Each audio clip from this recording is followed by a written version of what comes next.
And in the course of moving the deities, I believe each man two per deity, I was following.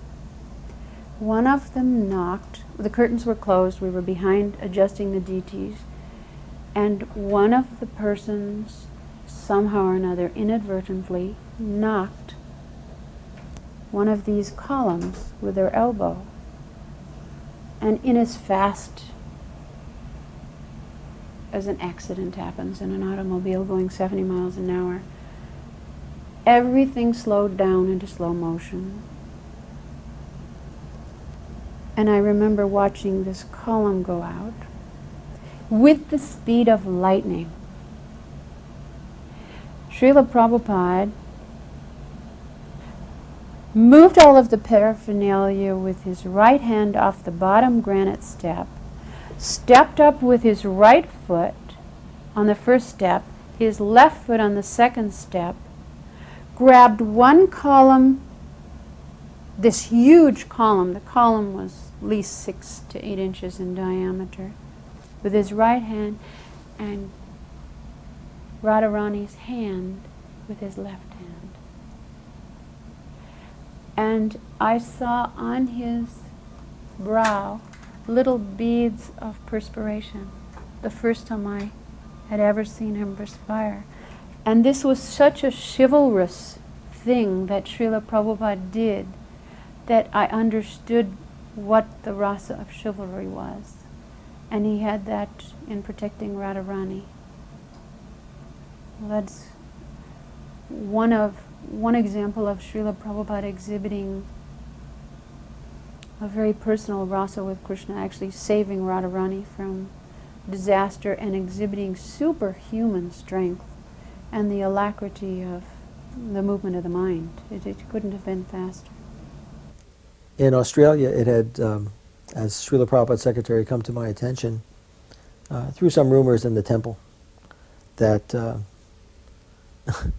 there were some ISKCON devotees who were really displeased with the success that Srila Srupananda Maharaj had preaching in Hawaii, and how the followers that he had gathered were not all coming over to Srila Prabhupada, so to speak. And of course, Srila Srupananda Maharaj was using Srila Prabhupada's books, and chanting the holy name was a key focus for his work. And of course, the details I'll leave out because they involve people that there's no need to mention in this context. But when I mentioned it to Srila Prabhupada in private, Srila Prabhupada raised his eyebrows and said, "That is Vaishnava Aparad," meaning it is Vaishnava Aparad against Siddha Swarupananda Maharaj. And he qualified it by saying that there are many branches of the tree of Mahaprabhu. And Prabhupada said this with all humility, that ISKCON is not the only branch of Lord Chaitanya Mahaprabhu's tree, and that we need to develop a tolerance for other branches of Mahaprabhu that may develop both then and in the future. Did Prabhupada really love his disciples? What kind of love was it? How would you understand it? And I knew that Prabhupada had a real type of love, a special love for disciples. And I knew also that Prabhupada didn't show favorites. A lot of people thought that. A lot of people thought there was favoritism circumstantially, not intentionally. But I knew Prabhupada got so much satisfaction or relief out of the little child that brought the flower, out of the devotee that was humble and not on the front lines, you know. And I knew that it was distributed evenly.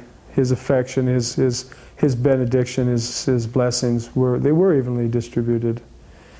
At about 7 o'clock, Prabhupada's car pulled up in front of the temple, and you know, I knew he couldn't walk anymore. I don't know if most of the devotees didn't know it was that serious. So we had a rocking chair at the car ready, and he got in the rocking chair, and he said, "Take me to see the deities." So we carried him up in front of Yasodanandan was there, Swami. He was a Swami at the time. And he used to, you probably told this story, but he used to carry Prabhupada a lot because he's so strong. We used to try to get the strongest devotees. And so he carried him in front of Gorni Tai, and Prabhupada stood up, and he, did his respects, and tears began to come down his cheeks, and stood there for a few minutes, and then he started to sit down, and somebody had taken the chair away, and so he almost fell. So Tamal Krishna, the other devotee had to support him, and so they get that chair back here. So we got the chair back, and then the devotees were all looking at each other like, "Wow, Prabhupada is sick." So then he went over to Krishna Balaram altar, and he stood up again. Of course, this time the chair was held there. And again, tears came down his cheeks, and then he went over to Radha Shamasundar and Lalita and Vishaka, and gazed at them for a while, and then he turned and he said, "I want to see all the devotees in my room." So we carried him into his room, sat behind his desk, and all the devotees packed into the room. And of course there wasn't enough room for all the devotees, and they were like looking in the doors and in the windows and crawling up on each other, and everywhere you looked, all you seen was devotees. And Prabhupada began to say that, "So I have come here to leave my body, but you should not lament, because I've given you everything in my books, and if you simply read my books and cooperate with your God brothers, everything will go on nicely." And the devotees at that time, half of them began to cry, "Oh no, Prabhupada, you can't leave us." And Prabhupada just said the same thing over and over. "I am in my books, read my books, cooperate."